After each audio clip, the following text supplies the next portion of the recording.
Hi, I'm Lalitha Dhara, and I welcome you to the inaugural episode of Woman Ki Baat. In this episode, I narrate the poignant story of Vasanta.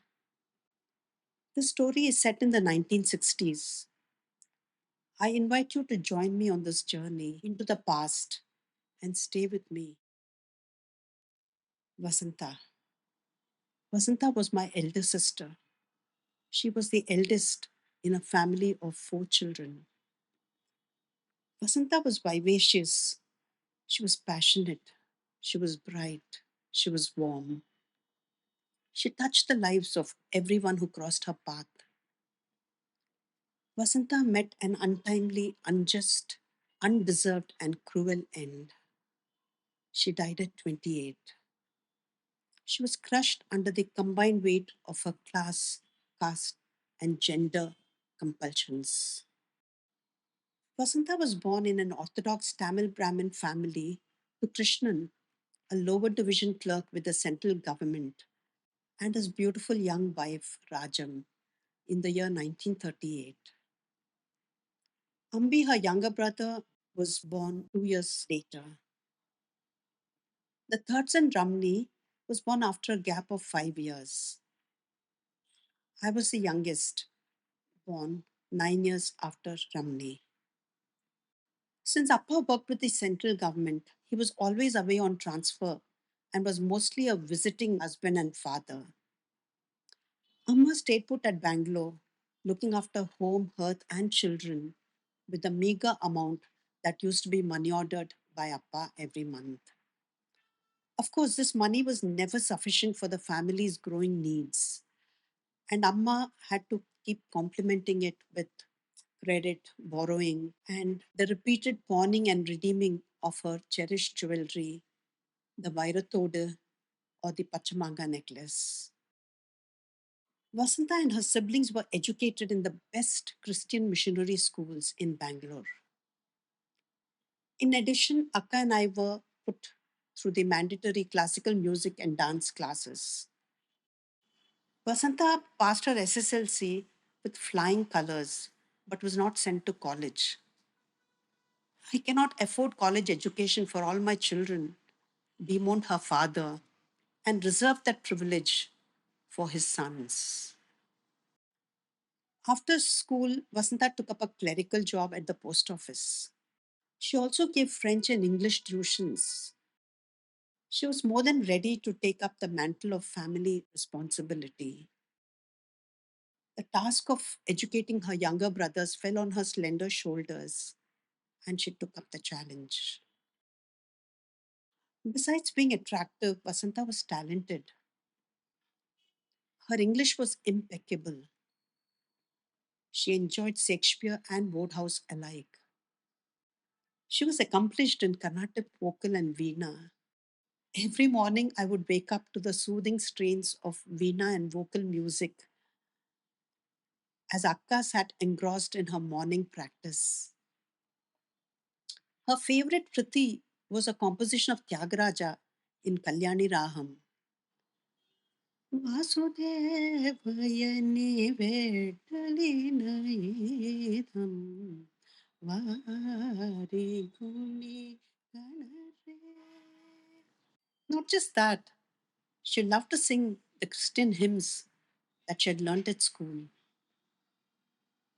Her all time favorite was God will take care of you, be not afraid.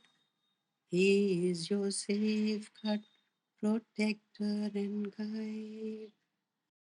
Vasanta was passionately fond of her bright young brothers and had rosy dreams for them. They too adored her, but were completely focused on their own higher education, which they saw as a passport to a better life. They couldn't care much about the family's welfare. Gradually, Akka began to don the mantle of father, mother, and guardian to her younger brothers and sister, burdened as they were with an absent father always on the move due to transfers and an immature, hysterical mother. I was around 8 at that time, invisible, insignificant. I was a mute spectator to the human drama unfolding before me. Today, I attempt to put those events in perspective as I rewind the mental tape and play it back. As Vasanta was blossoming into a woman, her sexuality began to assert itself. Her warm and sunny nature attracted men and drew them towards her. She began to go out to movies and restaurants with her male friends, defying the norms of lower middle class Bangalore society of the 1960s. Amma, hardly some 15 years older than Vasanta, came down heavily on her daughter's behavior. She would rave and rant and generally vent her own frustrations on her daughter. Amma was the only daughter of an affluent lawyer. Rendered motherless at an early age, she had been pampered and spoiled by her doting father and equally doting brothers. She was privately tutored in Carnatic music and loved to sing to herself for hours, lost in her own world. Endowed with a beautiful face and figure, she was narcissistic and egotistical. She was utterly contemptuous of the country bumpkin she was married to, had made no effort to hide it. Krishnan, finding his wife rigid and arrogant, had only one means to control and subjugate her: sexual. The bedroom became a battlefield where power relations were exercised freely. No wonder then that Rajam, whose own sexuality was thwarted by her husband, resented and resisted her daughter's budding sexuality with all the power in her possession. Vasantha, confronted with her mother's hostility, took a strange decision. She abandoned all colored clothes from then on and started donning white cotton sari and blouse. She hoped to both appease as well as punish her mother with this act. White clothes or not, Vasanta could not suppress her passionate nature, nor could she keep away the hordes of male admirers. Soon she was in love with a young, handsome, eligible bachelor, Sridhar. He returned her love. She waited for him to pop the question of marriage. When he did not, she broached the topic, only to discover that his intention did not include marriage. You see, Sridhar was a mama's boy and would ultimately settle for a girl of his mother's choice, who would possess the ideal virtues of domesticity and servility and fetch her neat dowry in the bargain. Betrayed, Vasanta braved on, working, learning music, parenting. She built good relations at work.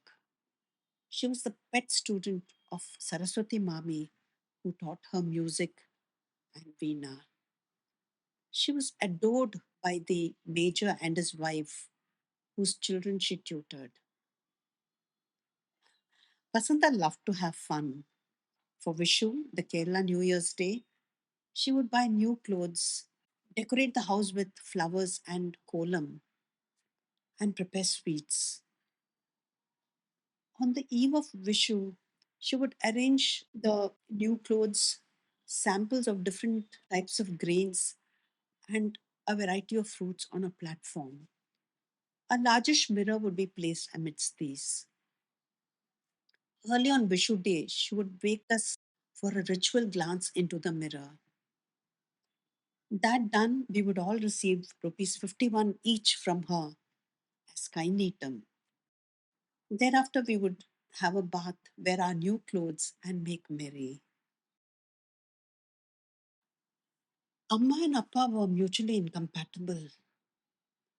They had entered marriage with different expectations, and could not satisfy each other's aspirations. Appa wanted in a wife a woman with domestic skills and maternal instincts, while Amma was a dreamer, a romantic.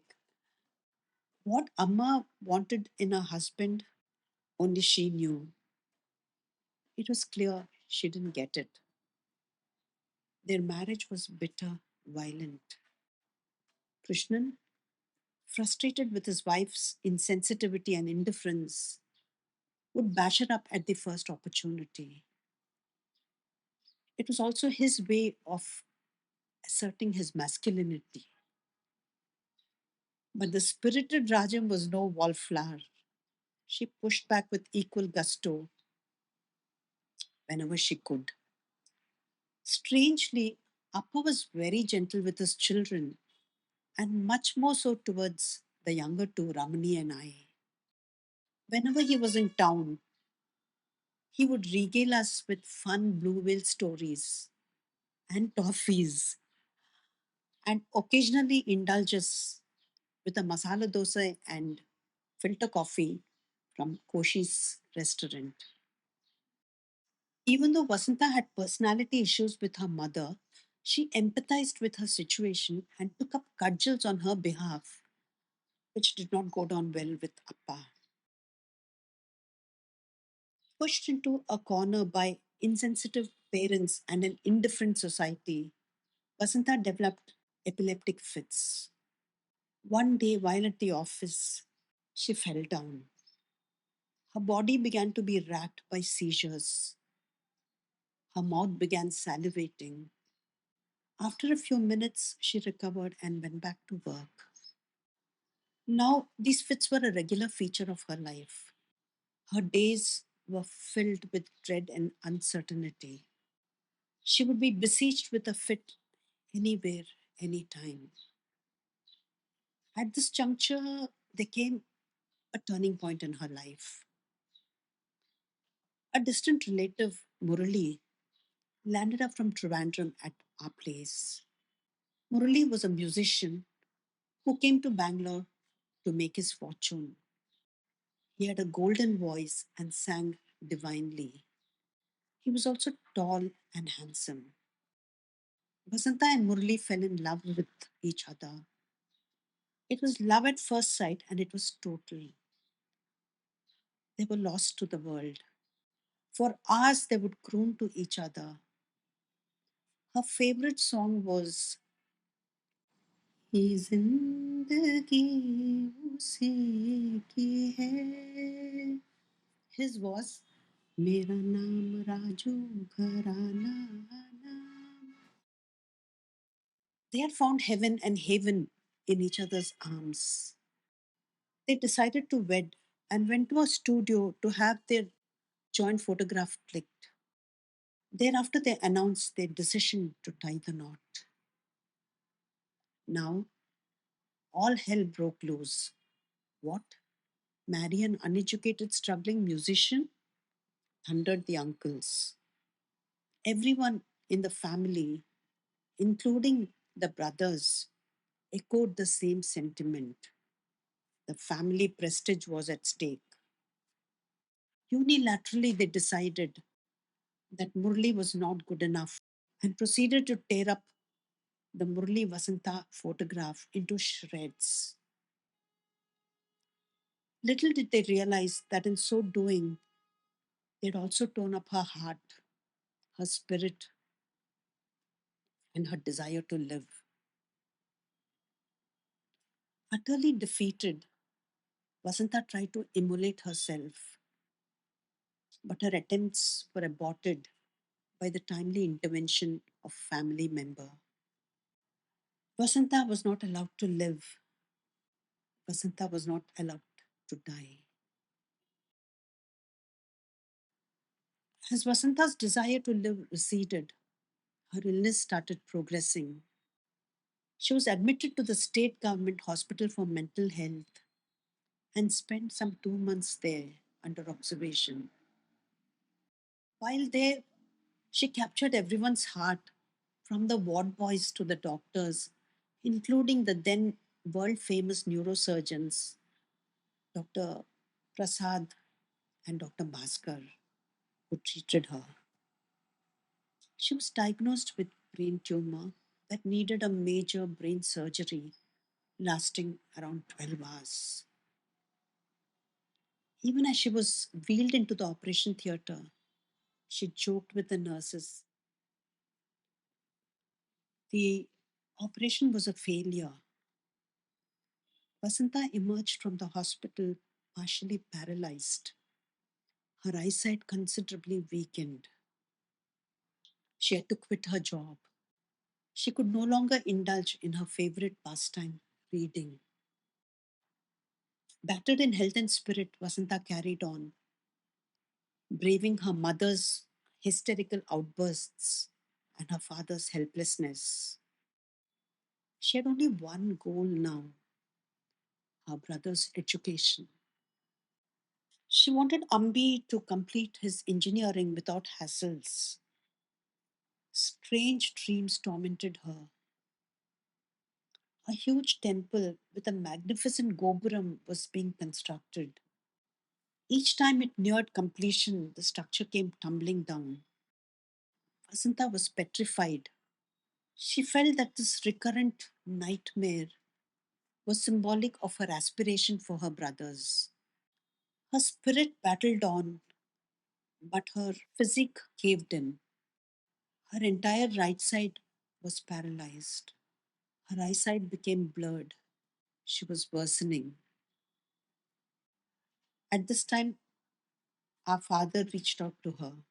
He had been noticing her failing health and spirits on his visits home. The gravity of her condition dawned on him. He decided to take matters into his own hands and take Akka with him to Kalyan, where he was currently stationed. He gently persuaded her, assuring her that a change of scene would do her a world of good. Vasanta agreed to go, leaving behind her entire life. In Kalyan, father and daughter turned to each other for support, comfort, and companionship.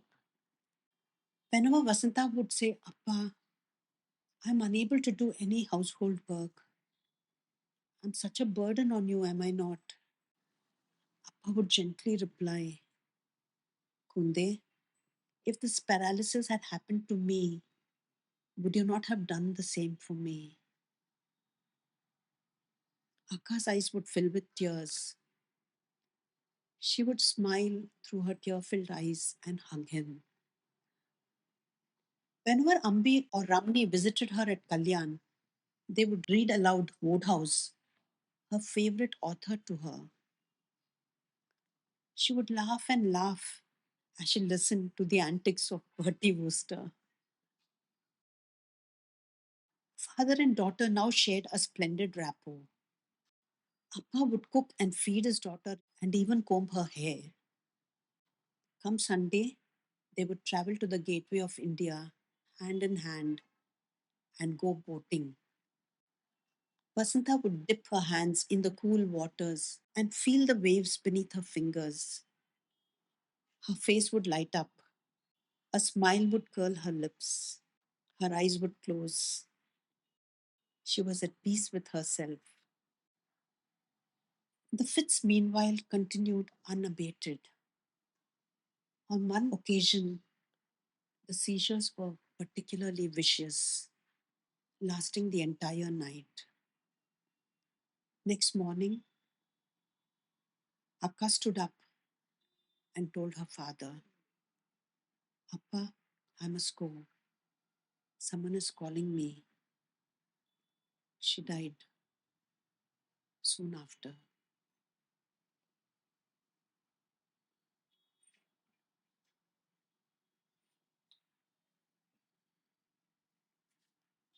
Thanks for staying with me. Do share your thoughts, feelings on Vasanta in the comment box below. See you soon with another episode on Woman Ki Baat. Till then, take care